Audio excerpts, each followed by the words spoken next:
Sonali Phogat murder mystery में रोज नए खुलासे हो रहे हैं। अब माना जा रहा है कि इसकी जांच सीबीआई को सौंपी जाए या नहीं, इसको लेकर भी फैसला अभी होना बाकी है। वहीं देखने वाली बात है कि गोवा पुलिस ने सीबीआई को सौंपने के लिए, अगर ये केस सीबीआई के पास जाता है तो उसके लिए एक अपनी कंप्लेंट कॉपी भी तैयार कर ली है। अब देखने वाली बात है कि कंप्लेंट कॉपी में भी कई बड़े राज सामने आए हैं। खुद सुधीर सांगवान ने ये बात कबूली है कि उसने सोनाली फोगाट को जबरदस्ती ड्रग्स का सेवन कराया था और इसकी शुरुआत उनके गोवा पहुंचने पर ही हो गई थी। और यहाँ तक कि जो कर्लीज उनका बीच का जो क्लब था, उसके पहले भी सोनाली फोगाट ने ड्रग्स का सेवन किया था। देखने वाली बात है कि जो सोनाली फोगाट है वो सबसे पहले गोवा नहीं गई, उससे पहले वो अपने गुरुग्राम से फ्लैट में गई, जिसके साथ उनके साथ पीए उसका सुधीर सांगवान भी मौजूद था। दोनों वहां पर रेस्ट किया। उसके बाद सोनाली की गाड़ी वहीं गुरुग्राम स्थित फ्लैट में अभी भी पाई गई है और वो दोनों टैक्सी की मदद से एयरपोर्ट पहुंचे, जहां से उन्होंने सीधा गोवा की फ्लाइट पकड़ी। देखने वाली बात है कि गोवा पुलिस ने इस पूरे जांच प्रकरण में वो गाड़ी भी पाई गई है जिसके अंदर सोनाली की एक फटी हुई तस्वीर और कुछ कपड़े जिसमें तकिए और चादर भी शामिल है। ये सारी चीजें गाड़ी से बरामद की हैं और लगातार फ्लैट की भी छानबीन की जा रही है। बात करें इस पूरे घटनाक्रम की तो पूरी कंप्लेंट कॉपी में कैसे सोनाली फोगाट की मौत हुई इसका भी जिक्र किया गया है। दरअसल सुधीर सांगवान ने फ्लैट में जाने से पहले ही ड्रग्स का सेवन जो था सोनाली फोगाट को करवाया था। उसके बाद सोनाली फोगाट की तबीयत इतनी बिगड़ी कि वो अपने पैरों पे लड़खड़ाती हुई नजर आई और इसका सीसीटीवी भी पहले जारी हो गया था। उसके बाद वो टॉयलेट गई। उन्होंने सुधीर से कहा कि वो उसको टॉयलेट ले जाए। 2 बार वो इस पूरे प्रकरण में टॉयलेट जाती हुई दिखी, जिसके अंदर से भी ड्रग्स बरामद किया गया था। वही देखने वाली बात है कि इस पूरे घटनाक्रम से खुद आरोपी भी घबरा गए थे, क्योंकि उन्होंने नहीं सोचा था कि ड्रग्स के ओवरडोज से सोनाली की मौत हो जाएगी, जिसके बाद वो भागते भी दिखे और अब जाकर चारों आरोपी जो है इस पूरे प्रकरण में वो भी वहां पर पुलिस की गिरफ्त में है। देखने वाली बात है कि चारों आरोपियों ने जो ड्रग्स खरीदी थी वो खुद वहां के वेटर से खरीदी और करीब 12,000 की रकम उन्होंने इसके लिए अदा भी की थी। इसकी बात करें तो अब देखने वाली बात होगी कि ये पूरा जो मामला है वो आखिर कहां तक जाएगा। कांग्रेस पार्टी छोड़ने के बाद गुलाम नबी आजाद आज पहली बार मीडिया से मिले और इस दौरान उन्होंने कांग्रेस पार्टी पर जमकर निशाना साधा। उन्होंने कांग्रेस पर हमला बोलते हुए कहा कि कांग्रेस पार्टी ने मुझे अपने ही घर वालों ने घर से निकाला है।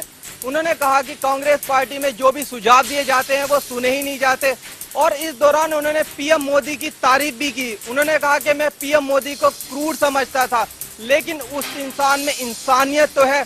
उन्होंने जम्मू कश्मीर वाली घटना को याद दिलाते हुए बताया कि किस तरीके से उन्होंने वे रो रहे थे और उस दौरान उन्होंने सीएम गुजरात में नरेंद्र मोदी सीएम थे, जिस दौरान उन्होंने उनसे बात की, उन्होंने सारी घटना को विस्तार से बताया।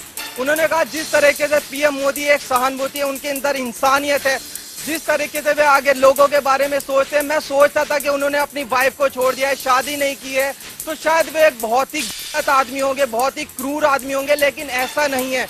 उनके अंदर एक इंसानियत है जो कि देश के लिए बहुत अच्छी है। उन्होंने मेरे को अच्छा, साथ ही उन्होंने दूसरी पार्टी कि क्या वो बीजेपी को ज्वाइन करेंगे, इसका जवाब देते हुए कहा कि वो बीजेपी को ज्वाइन करने वाले नहीं है और अपनी नई पार्टी बनाएंगे। उन्होंने पहले भी साफ किया था कि वे अपनी जो उन्होंने त्याग पत्र दिया था उसमें भी कहा था कि वे नई पार्टी बनाएंगे और ये सामने आकर भी उन्होंने साफ कर दिया है कि वे बीजेपी के साथ जाने वाले तो नहीं है। और साथ ही उन्होंने कांग्रेस पार्टी के महासचिव पर भी हमला बोला। उन्होंने कहा कि जो ट्वीट कर और चापलूसी कर आगे बढ़े हैं वो क्या जानते हैं, अगर वो हम पर हमला बोलेंगे तो उनके हमें दुख होता है। उन्होंने साथ ही कहा जो जयराम रमेश ने, कांग्रेस पार्टी के महासचिव जयराम रमेश ने हमला बोला था और कहा था कि आजाद का डीएनए मोदी में हो गया, तो उस पर भी उन्होंने जवाब दिया और कहा कि उनका डीएनए किस पार्टी का है उन्हें पहले ये देख लेना चाहिए, उन्हें ये देख लेना चाहिए। साथ ही उन्होंने कहा कि वे जिस तरीके से चापलूसी कर आगे बढ़े हैं, इस तरीके से अगर वे हम पर हमला बोलेंगे तो हमें दुख होगा। लेकिन इन सब बातों से साफ है कि गुलाम नबी आजाद पूरी मुखरता के साथ वे मीडिया के सामने आए हैं। उन्हें किसी बात का वो नहीं था कि पार्टी, कांग्रेस पार्टी के लोग उनके लिए क्या सोचेंगे, उनके पुराने लोग क्या सोचेंगे, और बीजेपी के साथ जाने का उनका भी कोई इरादा इस दौरान नजर नहीं आया।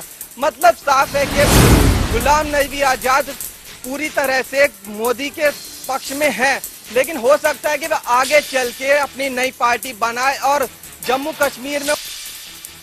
केंद्रीय मंत्री नितिन गडकरी अपने बयानों को लेकर अक्सर चर्चा में रहते हैं, लेकिन उनके कुछ ऐसे बयान सामने आ रहे हैं जिनसे अब कयास लगाए जा रहे हैं कि बीजेपी के संसदीय बोर्ड से बाहर होने के बाद वो अपनी पार्टी से नाराज हैं। हाल ही में उनका एक नया बयान सामने आया है जिसमें उन्होंने कहा है कि अगर आप किसी का हाथ थामते हैं तो उसे बीच राह में नहीं छोड़ना चाहिए। केंद्रीय मंत्री नितिन गडकरी शनिवार को नागपुर में उद्यमियों की एक सभा को संबोधित कर रहे थे। इस दौरान उन्होंने कहा कि व्यक्ति का अंत तब नहीं होता जब वो हार जाता है, बल्कि तब होता है जब वो काम करना छोड़ देता है। उन्होंने कहा कि जो कोई भी व्यवसाय, सामाजिक कार्य या राजनीति में है, उसके लिए मानवीय संबंध सबसे बड़ी ताकत है। नागपुर से सांसद गडकरी ने कहा कि किसी को कभी भी इस्तेमाल करना और फेंकना नहीं चाहिए। अगर आपने एक बार किसी का हाथ थामा है तो फिर अच्छे दिन हो या बुरे दिन उसे लगातार थामे रखें।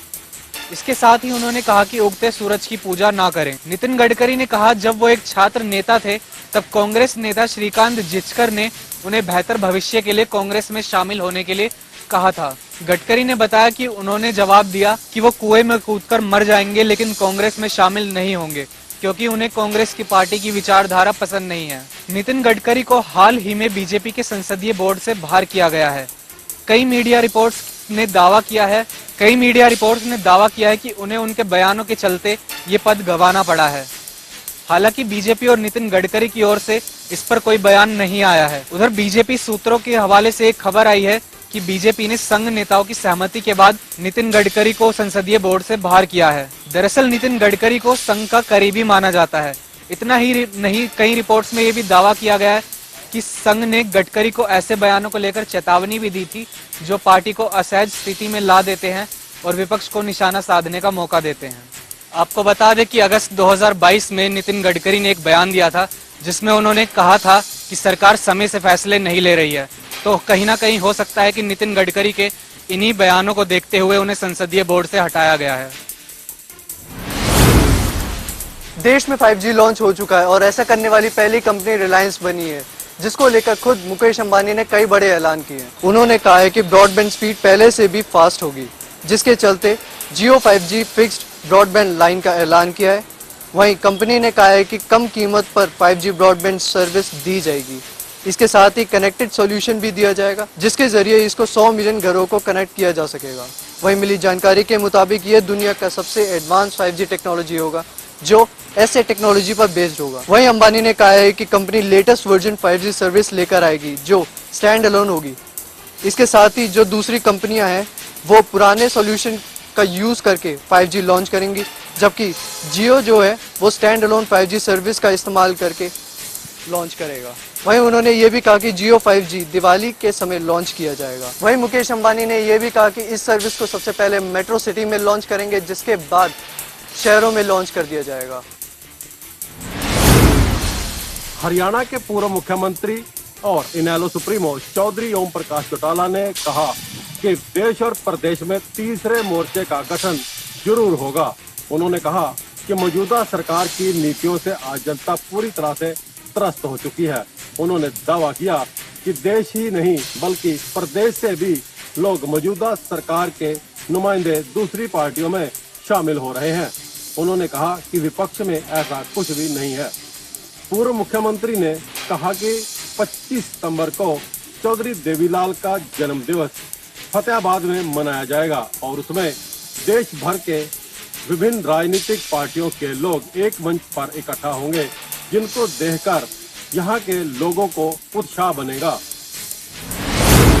कांग्रेसी नेता व प्रो बॉक्सिंग विजेता विजेंद्र बॉक्सर आज भिवानी गांव जिले के गांव कालुवास पहुंचे थे। वहां पहुंच करके उन्होंने कहा कि आज कांग्रेस का बेशक से बुरा वक्त है और बुरे वक्त के समय बड़े बड़े जो नेता हैं उनका इशारा गुलाम नबी आज़ाद की तरफ था। उन्होंने कहा कि वे बेशक से कांग्रेस छोड़ के चले गए, ये वो काफ़ी गलत है। जिस समय पार्टी सत्ता में थी तो बड़े बड़े नेता शामिल हो रहे थे, लेकिन आज बुरा वक्त है तो बुरे वक्त के समय में जो लोग जा रहे हैं उन्हें ऐसा नहीं करना चाहिए।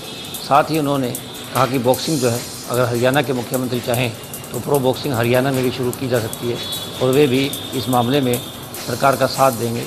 वहीं उन्होंने ये भी कहा कि हरियाणा के अंदर इस प्रकार से बीजेपी नेता सोनाली फोगाट की मृत्यु जो कि गोवा के अंदर हुई है, उसके परिवार के लोग चाहते हैं कि मामले की जांच उच्च स्तरीय हो और CBI से हो, तो वो भी मांग करेंगे। उनके परिवार ने मांग रखी है उसे पूरा किया जाना चाहिए, उसकी जो जांच है वो CBI से करवाई जानी चाहिए।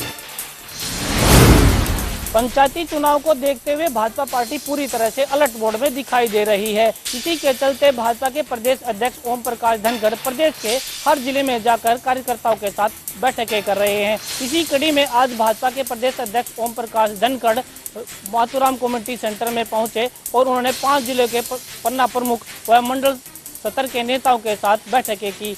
उन्होंने कहा कि बैठक का उद्देश्य यही है कि इस पंचायती चुनाव में पार्टी को चुनाव चिन्ह पर लड़ना चाहिए या नहीं, इसी को लेकर वायशुमारी की जा रही है। वहीं उन्होंने राहुल गांधी पर भी टिप्पणी करते हुए कहा कि राहुल गांधी देश बचाओ की बात कर रहे हैं, लेकिन देश तो दिनों दिन तरक्की कर रहा है। केजरीवाल पर भी उन्होंने तीखी प्रतिक्रिया देते हुए कहा कि केजरीवाल झूठ और फ्रेब की राजनीति कर रहे हैं। हालांकि उन्होंने कहा कि पंजाब में जिस तरह के हालात दिखाई दे रहे हैं वो साफ तौर पर दुनिया को पता है, लेकिन हरियाणा दिनों दिन तरक्की कर रहा है।